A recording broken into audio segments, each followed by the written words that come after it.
Hi friends, welcome to our channel. మనము పరమానందయ్య శిష్యుల కథల్లోని 4th స్టోరీని చెప్పుకుందాము. 4వ కథ. ఒకనాడు పరమానందయ్య గారికి సుస్థి చేసింది. ఆయనకి కొంచెం వైద్యం కూడా తెలుసు. తన శిష్యుల్లో ఇద్దరిని పిలిచి, ఒరేయ్, మీరిద్దరూ దుకాణానికి వెళ్ళి 100 గ్రాముల సొంటి, 100 గ్రాముల పిప్పళ్ళు, 100 గ్రాముల మిరియాలు తీసుకురండి అని పంపించారు. శిష్యులిద్దరూ ఉత్సాహంగా దుకాణానికి వెళ్ళి గురువుగారు చెప్పిన వస్తువుల్లో సొంటి మాత్రమే తీసుకున్నారు. అక్కడికి వెళ్ళాక గురువుగారు తెమ్మన్న పిప్పళ్ళు, మిరియాలు మర్చిపోయారు. ఇంటికి వచ్చి తాము తెచ్చిన సొంటిని ఆయనకి అందించారు. ఒరేయ్, పిప్పళ్ళు, మిరియాలు ఏవి అని అడగటంతో చప్పున వాళ్ళకి తాము మర్చిపోయిన సంగతి గుర్తుకొచ్చింది. క్షమించండి గురువుగారు, ఇప్పుడే వెళ్ళి తీసుకొస్తాం అని బయలుదేరారు. పరమానందయ్య గారు వాళ్ళని ఆపి అక్కడే ఉన్న మిగతా శిష్యులతో ఇలా అన్నారు. ఒరేయ్ దద్దమ్మల్లారా, ఒక పని కోసం వెళ్ళినప్పుడు ఆ పనితో పాటు అవసరం ఉన్న ఇతర పనుల్ని కూడా చేసుకురావాలిరా. దానివల్ల మనకి సమయం కలిసి వస్తుంది. ఏదైనా ఒక పని చక్కబెట్టుకు రమ్మంటే 4 పనులు చక్కబెట్టుకు రావాలి. అది తెలివిగల వాళ్ళ లక్షణం. మీకు ఇన్నాళ్లుగా ఎన్నో విషయాలు బోధిస్తున్నాను, మీకేమీ అర్థం కావటం లేదు. ఇక నుంచైనా జాగ్రత్తగా ఉండండి. చెప్పిన పని సరిగ్గా విని అవగతం చేసుకోండి. ఒకే పనిని 10 సార్లు చేస్తే మిమ్మల్ని పిచ్చివాళ్ళు అంటారు అని హితబోధ చేశారు. శిష్యులంతా ముక్త కంఠంతో, అలాగే గురువుగారు, ఇక నుంచి మీరు చెప్పినట్టే తెలివిగా నడుచుకుంటాం అన్నారు. కొన్నాళ్ళు గడిచాయి. ఒకరోజు వయోభారం వల్ల పరమానందయ్య గారికి కాళ్ళు చేతులు పట్టేశాయి. మంచం దిగి ఒక్క అడుగు కూడా వేయలేకపోతున్నారు. ఆయన స్థితి చూసి సోమిదేవమ్మ గారికి కంగారు పుట్టింది. వెంటనే శిష్యుల్ని పిలిచి, నాయనా, మీరు వెంటనే రామాపురానికి వెళ్ళి ఆచారి గారిని వెంటబెట్టుకురండి అని పంపించింది. అలాగే అమ్మగారు అంటూ శిష్యులంతా బయలుదేరారు. ఇల్లు దాటి కొంత దూరం వచ్చాక వారికి గురువుగారు చెప్పిన మాటలు గుర్తుకు వచ్చాయి. ఒరేయ్ అవధాని, అన్నం బట్టు, మన గురువుగారు ఒక పనికి 4 పనులు చక్కబెట్టుకురమ్మన్నారు, గుర్తుందా? ఆయన చెప్పినట్టు చేసి మంచి తెలివిగల వాళ్ళమని అనిపించుకుందాం అన్నాడు ఒక శిష్యుడు.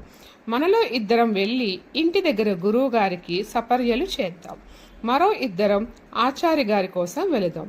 మిగిలిన వాళ్ళు వెళ్ళి పిడకలు, కొండలు, వెదురు బద్దలు తీసుకువద్దాం అని నిశ్చయించుకున్నారు. గురువు గారికి సపర్యలు చేయటం కోసం వచ్చిన శిష్యులిద్దరూ మంచం మీద ఉన్న గురువుగారి కాళ్ళు పడడం ప్రారంభించారు. కొద్దిసేపటికి పరమానందయ్య గారికి నీరసం వల్ల మంచి నిద్ర పట్టేసింది. ఈ శిష్యులిద్దరికీ అనుమానం వచ్చి ఆయన గుండె కొట్టుకుంటుందా లేదా అని పరీక్షించారు. ప్రారంధం ఏమిటంటే వాళ్ళిద్దరికీ చెవుడు. పరమానందయ్య గారి గుండె కొట్టుకునే శబ్దం వాళ్ళకి వినిపించలేదు. దాంతో ఒక్కసారిగా భోరుమని ఏడవటం ప్రారంభించారు. వాళ్ళు ఏడుపు విని సోమదేవమ్మ గారు వంటగదిలో నుంచి పరుగున వచ్చి, నాయనా, ఏమైందిరా, ఎందుకలా ఏడుస్తున్నారు అన్నది. అమ్మగారు, మరండి, మా గురువుగారు మనకిక లేరండి, చనిపోయారండి. వారి గుండె అస్సలు కొట్టుకోవటం లేదండి. ఇక మాకు దిక్కెవరండి అంటూ ఏడుపులు కొనసాగించారు. వాళ్ళ మాటలు వినగానే సోమిదేవమ్మ గారికి కూడా ఏడుపు ముంచుకొచ్చింది.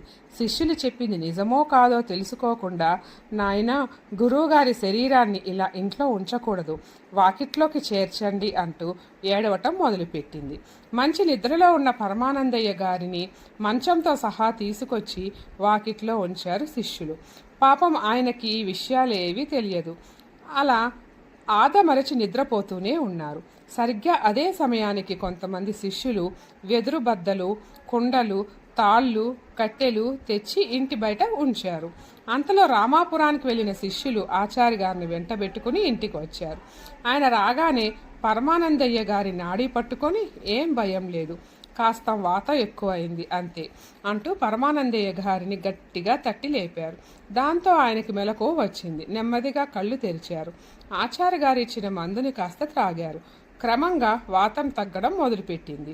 అది చూసి సోమిదేవమ్మ గారికి ఆశ్చర్యం కలిగింది.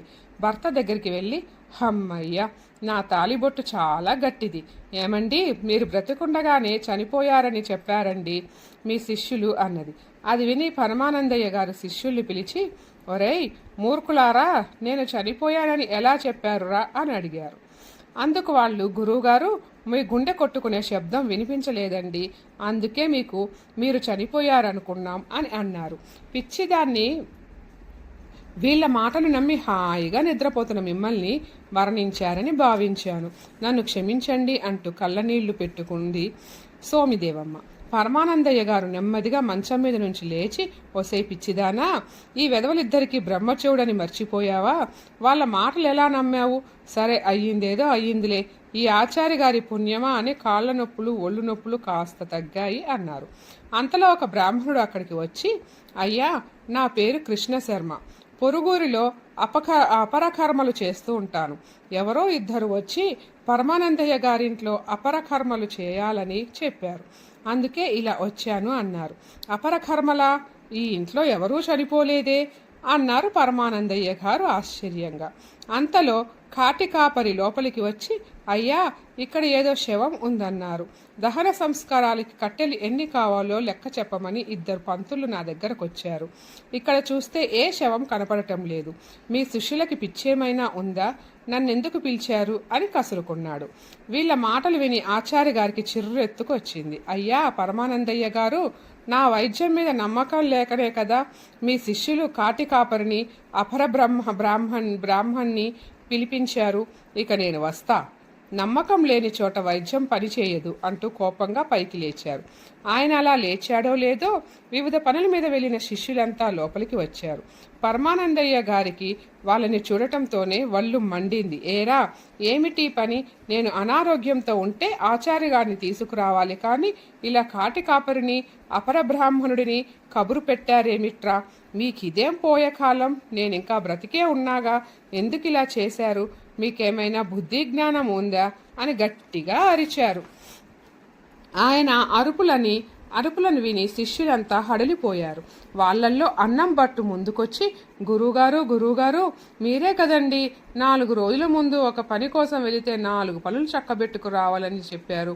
మేము మీ మాట ప్రకారమే చేశాము. ఇందులో తప్పేముంది? ఒకవేళ ఆచార్య గారు వచ్చేలోపు మీ ప్రాణం పోతే అప్పుడు పరిగెత్తుకెళ్ళి కాటికాపరిని అపరబ్రాహ్మణుడిని తీసుకురావటం కష్టం కదండి. అందుకే ముందు జాగ్రత్తగా వీళ్ళని పిలిపించాం. అలాగే కుండలు, వెదురు కర్రలు, పిడకలు, కట్టెలు తెచ్చి అదుగో ఆ గోడ పక్కన ఉంచాం అన్నాడు వినయంగా. అన్నం భట్టు మాటలు విని పరమానందయ్య గారికి నోట మాట రాలేదు. వాళ్ళ అవివేకాన్ని తలుచుకొని తల పట్టుకు కూర్చున్నాడు. అది చూసి ఆచార్య గారు అపరబ్రాహ్మణుడు కాటికాపరి శిష్యుల్ని తిట్టి పరమానందయ్య గారి దగ్గర వీడ్కోలు తీసుకొని వెళ్ళిపోయారు. Thank you friends.